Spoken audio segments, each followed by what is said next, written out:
Baik, selamat pagi, dosen pembimbing Bapak Rahman Wahyudi dan Ibu Chong Ita Kumeta selaku manajemen roti pabrik berkat.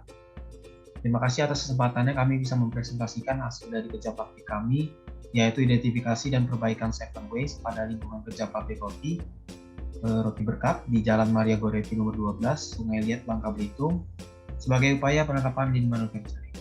Kami sendiri dianggotakan oleh Augusto Jonathan Lau, angkatan 18 nomor 64, dan saya sendiri Ado Fadri Geniang, angkatan 18 nomor 82.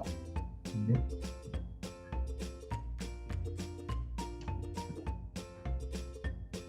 Penelitian ini dilatar belakangi oleh persaingan dagang yang berlomba-lomba meningkatkan kinerja perusahaan, sehingga jika tidak melakukan improvement atau perbaikan, perusahaan kita bisa tertinggal dan kalah dalam persaingan bisnis.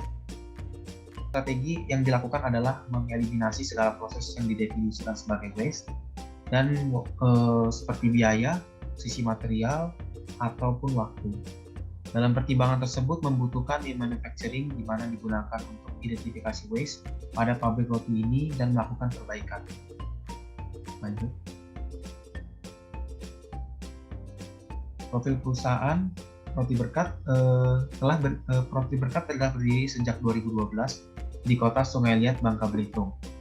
Bergerak di dalam industri olahan roti dengan target pasar menengah ke bawah.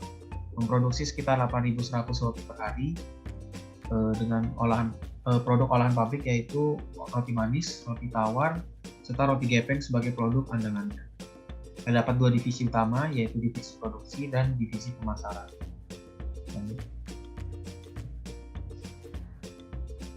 Untuk ruang lingkup kerja praktik adalah lantai produksi, di mana lantai produksi merupakan area yang banyak terjadi aktivitas produksi dan tinggi potensi terjadinya waste.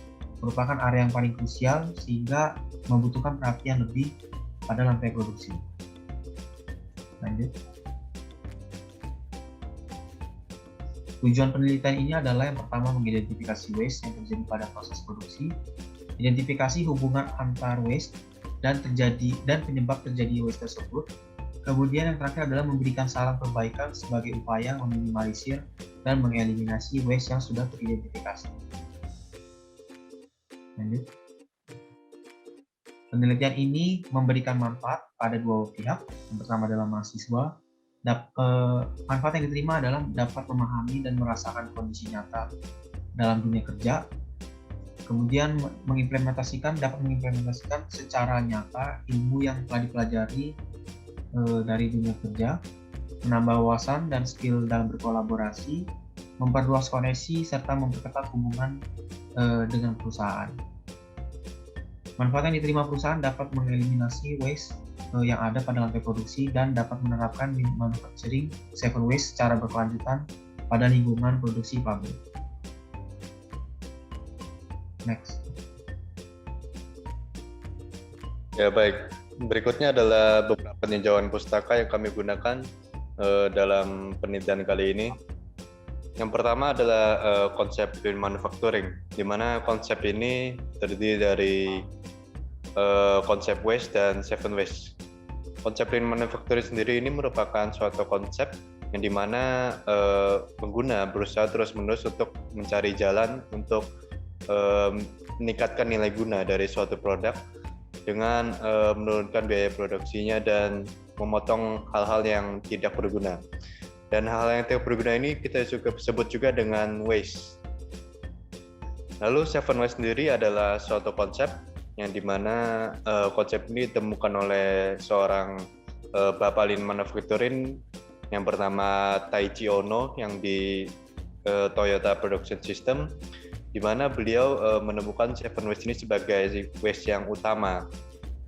Adapun seven waste tersebut adalah yang pertama adalah overproduction atau overproduksi, yang kedua adalah defect atau cacat, yang ketiga adalah waiting, menunggu, yang keempat motion atau gerakan, yang kelima transportasi, yang keenam inventory, dan tujuh overprocessing atau proses yang berlebihan. Lalu tinjauan pustaka kedua yang kami gunakan adalah diagram Ishikawa, di mana diagram ini kami gunakan untuk mencari akar penyebab masalah dari waste yang telah kami identifikasi. Diagram Ishikawa sendiri ini juga disebut dengan diagram fishbone, di mana diagram fishbone ini terdiri dari dua bagian utama, yaitu yang pertama adalah kepala ikan, yang dimana bagian ini berisikan masalah utama atau proses yang diidentifikasi akar masalahnya.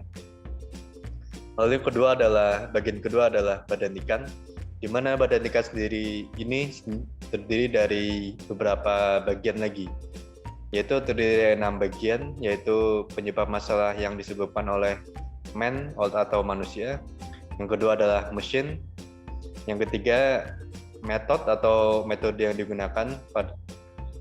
Yang keempat adalah material atau bahan baku. Yang kelima adalah measurement, dan yang keenam ada environment atau lingkungan.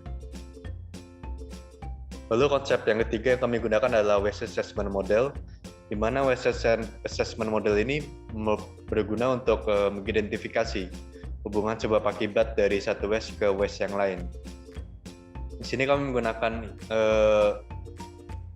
waste assessment model ini untuk mengetahui hubungan antar waste yang telah kami temukan dan mencari tahu waste mana yang paling mempengaruhi atau waste mana yang paling dipengaruhi oleh waste lainnya. Dan cara kerja waste assessment modelnya adalah dengan membagikan kuesioner yang berisikan pertanyaan yang berhubungan dengan hubungan sebab akibat tersebut, lalu mencari tahu hubungannya dengan melakukan relation matrix. Dan berikutnya adalah langkah-langkah pelaksanaan atau metodologi penelitian yang kami lakukan pada kerja praktek kami. Yang pertama adalah pengamatan awal atau observasi, di mana kami melakukan pengamatan awal ini dengan melakukan survei baik secara online maupun offline dari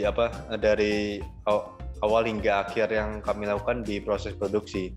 Karena kami melihat di proses produksi ini kami menemukan cukup banyak waste yang berkaitan dengan materi yang ingin kami uji.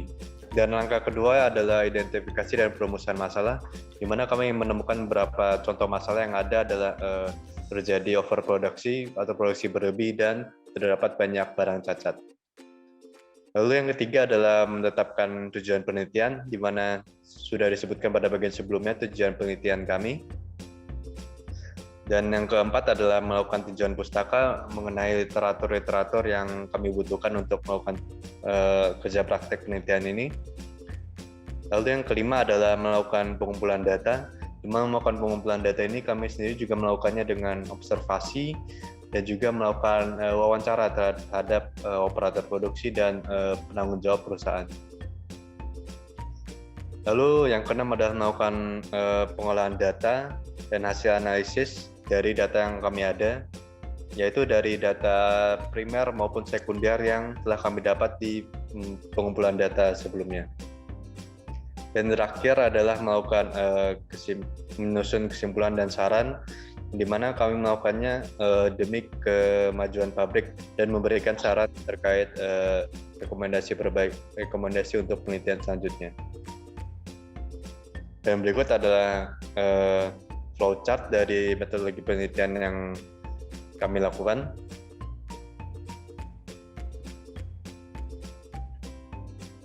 Dan berikutnya adalah proses produksi yang terjadi di pabrik roti berkat. Ya, proses produksi ini sendiri bisa dilihat pada bagian kiri bawah. Yaitu yang pertama adalah bagian pembuatan isian roti, di mana operator produksi membuat isian roti, yaitu seperti kacang hijau, kelapa, dan coklat. Lalu yang kedua adalah pembuatan adonan, di mana pembuatan adonan ini sendiri dilakukan oleh operator sekalian dengan membersihkan loyang biasanya. Lalu pembuatan adonan ini langsung dilanjutkan dengan pengisian adonan. Pengisian adonan ini sendiri juga dilakukan dengan manual atau tradisional menggunakan tangan, yaitu mengisi adonan dengan isian roti yang ada, yaitu kacang hijau, kelapa, dan coklat. Lalu bagian proses yang keempat adalah melakukan penggepengan, dari adonan yang telah diisi.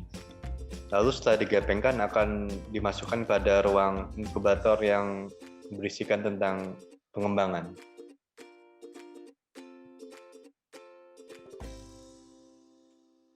Dan setelah dilakukan pengembangan, kita bisa lihat pada bagian bawah, yaitu dilakukan pemanggangan. Pemanggangan ini sendiri memakan waktu sekitar 2 jam untuk keseluruhan rotinya. Lalu setelah dipanggang, bagian pemanggang ini sendiri juga termasuk bagian yang cukup menghasilkan banyak defek, yaitu roti gosong tadi. Lalu bagian pendinginan ini juga termasuk salah satu defek yang ada, yaitu di mana roti yang telah dipanggang itu akan dibiarkan dulu di suhu ruangan agar bisa dibungkus, karena apabila masih panas dibungkus itu akan menimbulkan bakteri yang mudah berkembang biak. Lalu setelah dilakukan dinginan pada suhu ruangan, pabrik roti berkat melakukan pembungkusan pada roti yang telah dingin, lalu dilakukan packing.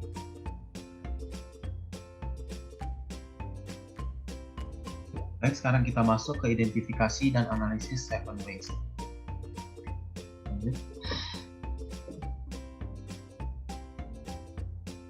Baik, ini merupakan identifikasi overview dari identifikasi 7 ways. Yang pertama adalah overproduction, di mana ditemukan average overproduction sekitar 8,19% dari total seluruh produksi. Defect yaitu ditemukan 3 jenis produk cacat, yaitu roti gosong, roti pecah, dan kemasan rusak, dengan rasio 0,41% dari total produksi. Setelah itu inventory yang dipengaruhi oleh overproduction, sehingga gudang roti penuh dengan barang sisa. Waiting yang merupakan proses pendinginan atau cooling down dan membutuhkan waktu selama 1 jam 24 menit, dan motion yang dimana operator bekerja tidak ergonomis dan berisiko cedera.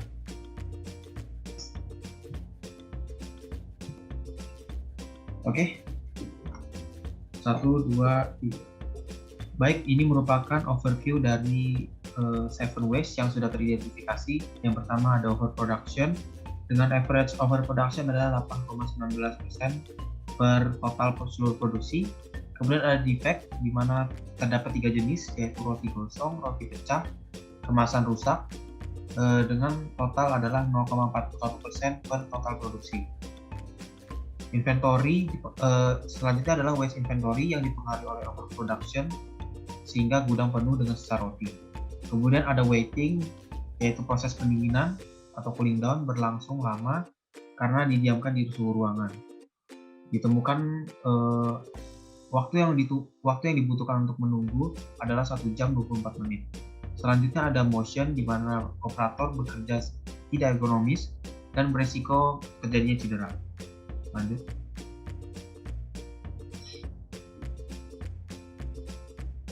Ini merupakan detail dari overproduction. Seperti yang sudah disebutkan, jumlah BS merupakan barang sisa yang mencapai 8,19% dari seluruh total produksi. Disebabkan karena kesalahan,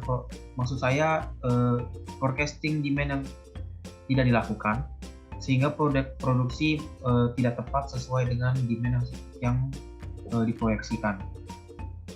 Waste ini adalah waste yang paling mempengaruhi terjadinya waste lain. Dapat dilihat pada sebelah kanan merupakan roti-roti yang sudah tidak layak konsumsi dan sudah mulai tumbuh jamur-jamur halus.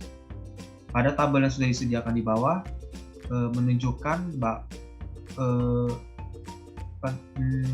menunjukkan rata-rata dari total produksi, yaitu 7.782 roti per hari, dengan rata-rata barang sisa yaitu 638 per hari.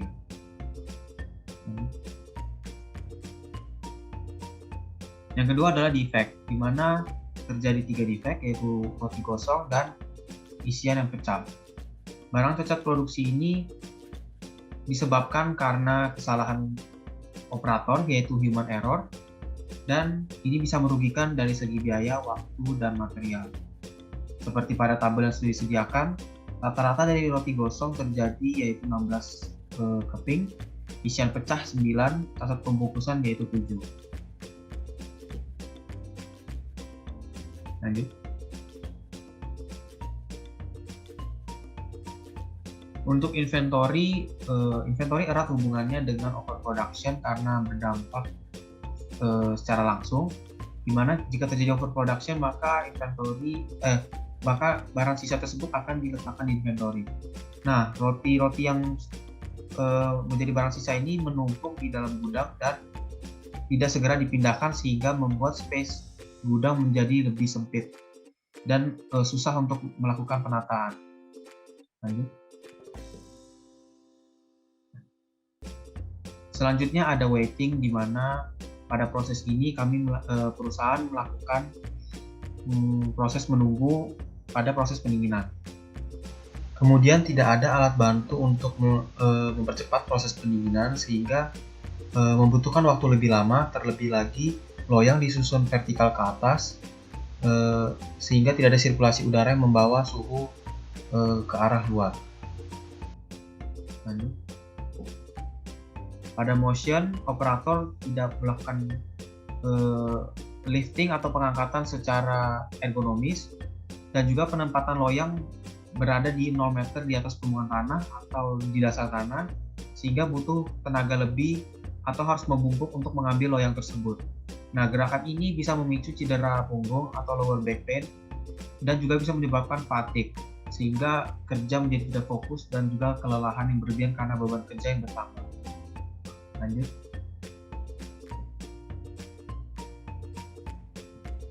Ya, baik. Berikutnya adalah waste assessment model atau hubungan antar waste tersebut. Ya, bisa dilihat berikut adalah kuesioner atau tabel isian yang berisikan tentang hubungan antar waste tersebut. Bisa dilihat sebagai contoh pada kolom paling kiri atas, yaitu O dan I, di mana O melambangkan overproduction dan I melambangkan inventory. Kuesioner ini kami dapat dari hasil wawancara dan diskusi dengan pembimbing perusahaan.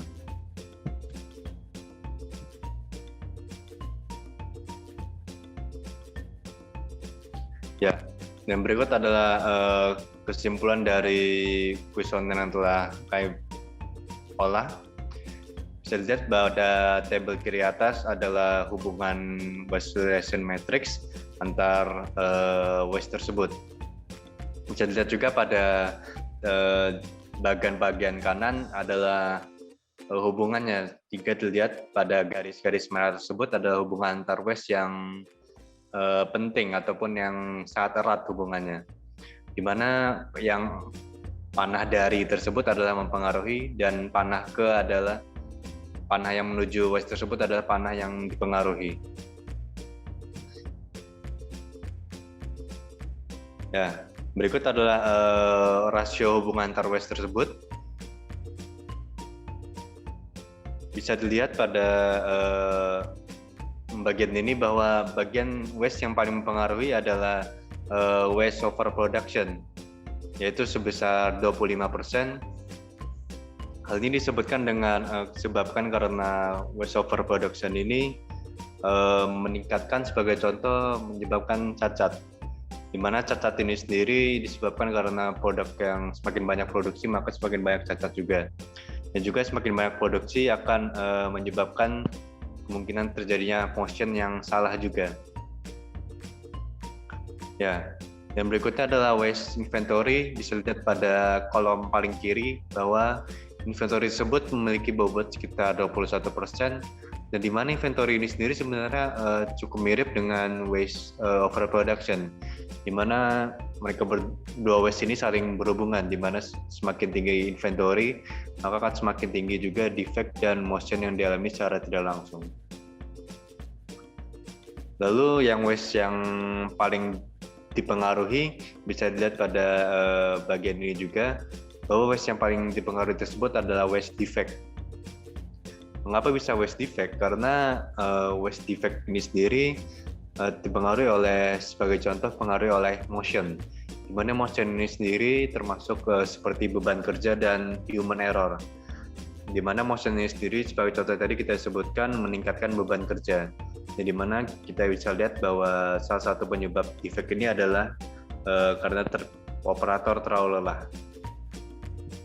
Lalu waste yang paling dipengaruhi berikutnya adalah waste motion, di mana waste motion ini sendiri dipengaruhi apabila semakin banyak produksi, maka juga akan menyebabkan kemungkinan waste motion ini juga semakin tinggi sebagai contohnya.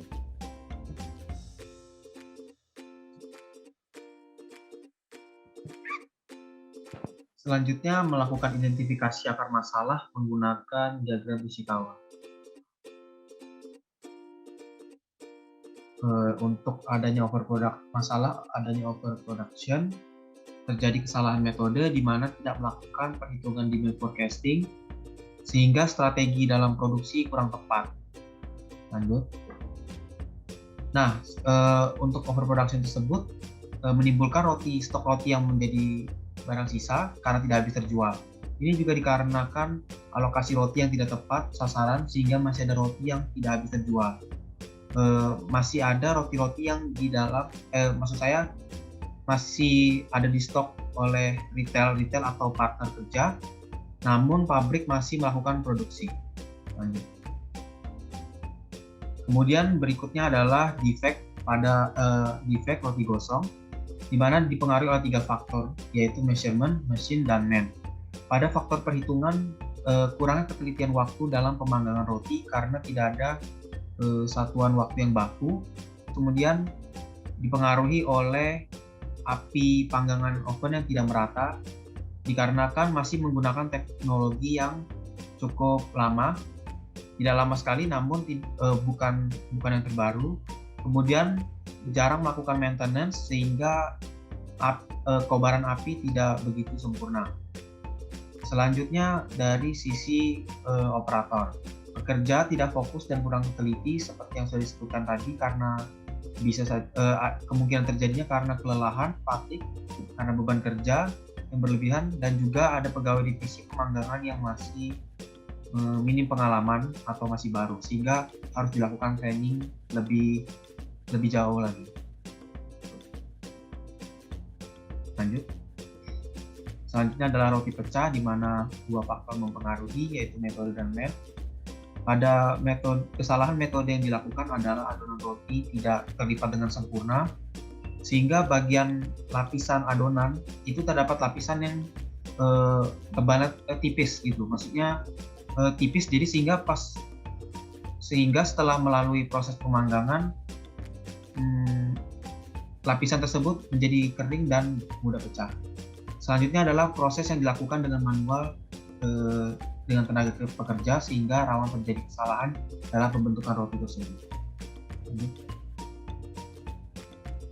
Pada defect cocok kemasan, kesalahan operator melakukan penempatan yang tidak begitu presisi di meja pressing pembungkus. Kesalahan ini tidak terlalu signifikan terjadi, namun masih terdapat kemasan yang tidak sesuai dengan standar pengemasan. Untuk waste inventory disebabkan oleh 3 faktor. Yang pertama, metode. Terjadi kelebihan inventory yang timbul akibat kelebihan produksi. Kemudian tidak ada prosedur yang jelas mengenai penataan inventory. Selain itu ada kesalahan dari komunikasi manajemen, di mana kurangnya komunikasi dan perhatian khusus terhadap penyimpanan barang-barang di dalam gudang. Selain itu juga ada faktor dari lingkungan, di mana masih terdapat barang-barang yang tidak disimpan dengan rapi di gudang, kemudian belum ada tempat khusus untuk memisahkan bahan baku dengan barang lainnya. Untuk waiting, akar masalah adalah menunggu roti mencapai suhu yang ditentukan, di mana dipengaruhi oleh 4 faktor. Yang pertama adalah environment. Pada lingkungan tidak ada tempat khusus yang digunakan untuk melakukan pendinginan roti, sehingga pendinginan masih dicampur dengan tempat pada lantai produksi. Untuk operator, roti yang membutuhkan waktu yang cukup lama untuk mencapai suhu dianggap hal yang wajar. Pada faktor mesin, tidak ada mesin yang digunakan untuk membantu proses pendinginan, dan pada metode seperti yang sudah disebutkan sebelumnya, roti hanya didiamkan pada suhu ruangan dan tidak ada alat tersebut, sehingga tidak ada sirkulasi udara. Lanjut. Pada waste motion, akar permasalahan yang timbul adalah gerakan pekerja yang tidak ergonomis. Dipengaruhi oleh dua faktor. Yang pertama adalah man, di mana posisi tubuh pekerja tidak tepat dari sudut pandang ergonomis, sehingga menimbulkan potensi stres kerja yang berlebihan, cedera, kecelakaan, dan tentunya akan menjadi pemborosan waktu. Pendinginan suhu roti setelah dipanggang tidak memperhatikan aspek ergonomis, di mana loyang disusun tinggi secara vertikal dan aktivitas pengangkatan berada di ketinggian 0 meter atau pada dasar tanah.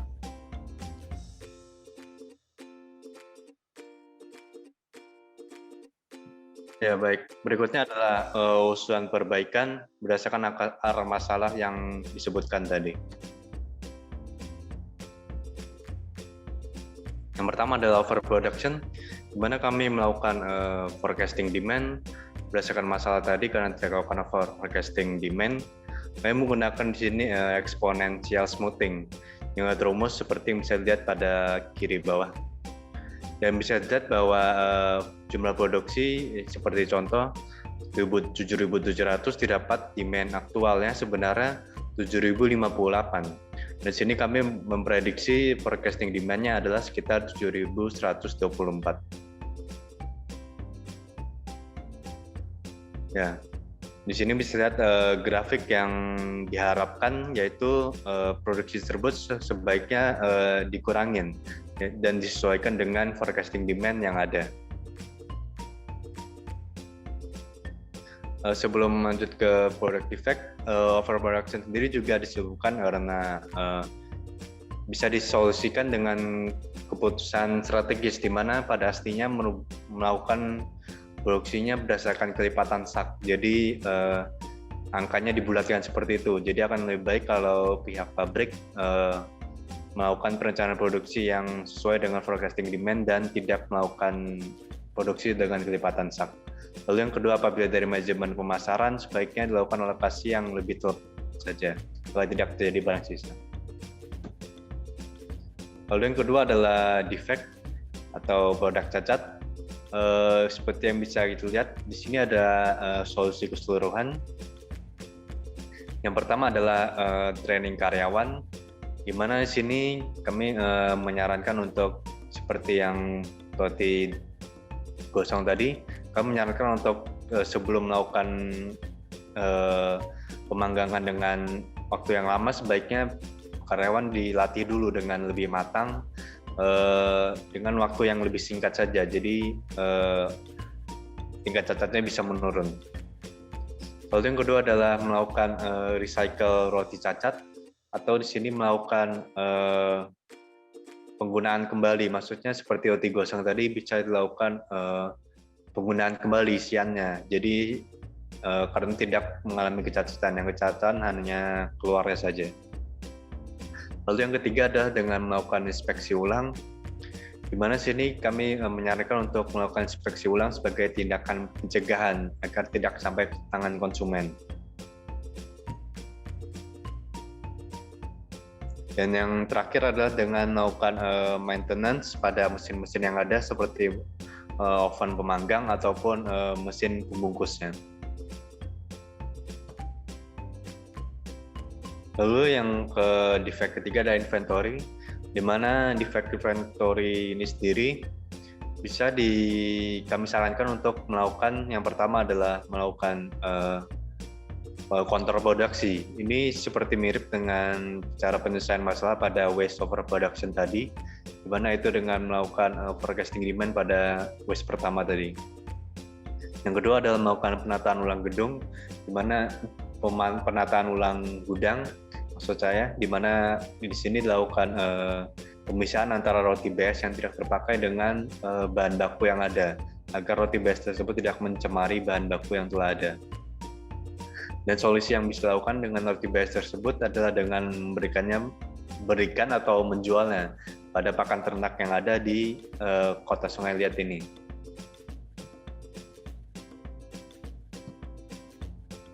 Lalu yang keempat adalah waste rating, di mana pihak pabrik masih membiarkan roti untuk mendingin pada suhu ruangan. Dengan pertimbangan apabila menggunakan kipas angin, pihak pabrik sendiri berpikir bahwa akan mengeluarkan biaya yang berlebih, sehingga tidak melakukan penggunaan kipas angin sendiri.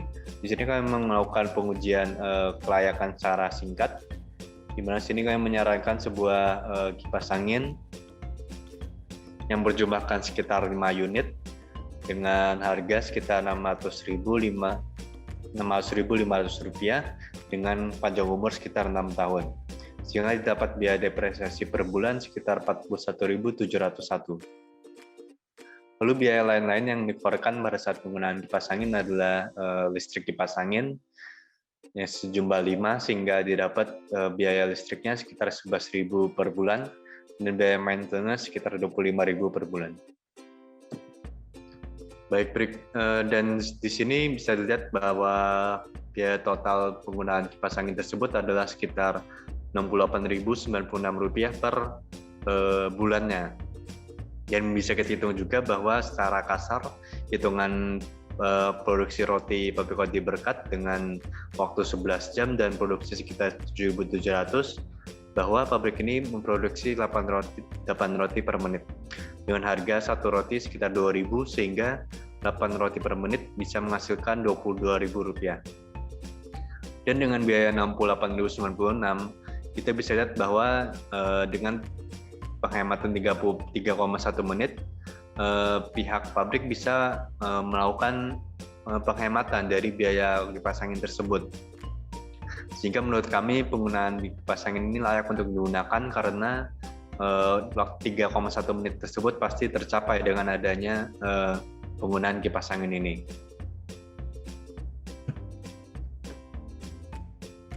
Dan yang terakhir adalah rekomendasi untuk motion, di mana pada diagram Ishikawa tersebut pengguna masih melakukan gerakan tidak ergonomis.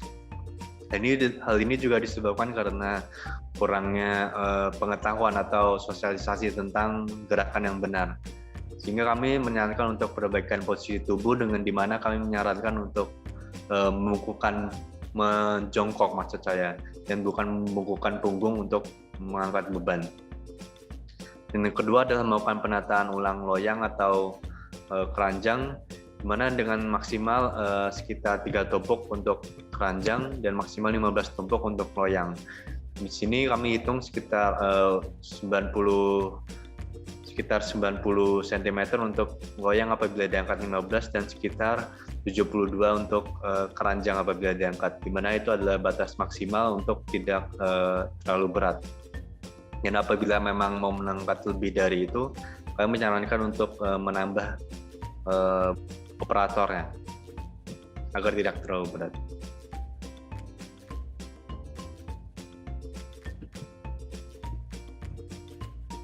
Oke, baik, selanjutnya masuk ke bagian kesimpulan dan saran.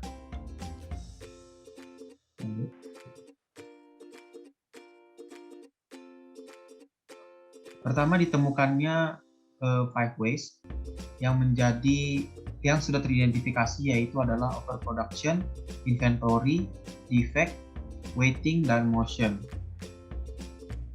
Untuk waste sendiri ada 3 waste yang berpengaruh signifikan terhadap sesama waste. Yang pertama adalah overproduction sebesar 25%, inventory 21%, dan motion 13%. Itu merupakan waste yang mempengaruhi waste 1 dengan waste lainnya. Kemudian ada 3 waste yang dipengaruhi oleh waste lain, yaitu adalah defect sebesar 25%, motion 19%, dan overproduction 14%. Setelah itu dilakukan identifikasi penyebab waste, di mana pada overproduction tidak ada forecasting permintaan, hanya memproduksi dan menggunakan bahan baku berjumlah kelipatan SAP. Inventory, kurangnya perhatian pada roti BS, sehingga membiarkan bahan baku menumpuk akibat waste overproduction. Roti BS adalah roti bahan sisa. Selanjutnya pada defect, kesalahan operator dan kesalahan mesin. Untuk waiting, menunggu roti dingin pada suhu ruangan. Untuk motion, kurangnya pengetahuan tentang gerakan yang ergonomis dan dampak gerakan tersebut jika dilakukan terus-menerus. dan melakukan rekomendasi untuk perbaikan. Rekomendasi pada overproduction adalah melakukan forecasting permintaan, perubahan keputusan strategis, serta pembenahan manajemen pasar. Untuk defect, pelatihan karyawan, mendaur ulang roti cacat, melakukan maintenance permesinan, dan inspeksi berkala. Untuk inventory, menyelesaikan waste overproduction untuk mengurangi bahan baku berlebihan, serta memindahkan roti BS menjauh dari gudang bahan baku atau memberikannya kepada pakan ternak. Untuk waste weighting, menggunakan kipas angin. Untuk motion, melakukan aktivitas produksi dengan gerakan yang ergonomis seperti jongkok untuk mengambil loyang atau keranjang, dan membatasi jumlah maksimal loyang dan keranjang yang diangkat, serta menambah jumlah operator jika ingin mengangkat lebih dari beban yang sudah ditentukan. Lanjut. Untuk saran, penelitian ini bisa dikembangkan lebih jauh dan dalam lagi apabila ditinjau dari sisi penjadwalan produksi serta manajemen sistem persediaannya secara lebih mendetail, dengan harapan kedepannya dapat mengeliminasi waste overproduction sebagai waste yang paling mempengaruhi terjadinya waste lain. Berikut ini adalah daftar pustaka yang mendukung penyelesaian penelitian kerja praktik kami. Dan terima kasih untuk kesempatannya dapat mempresentasikan hasil dari kerja praktik kami. Kami ucapkan terima kasih.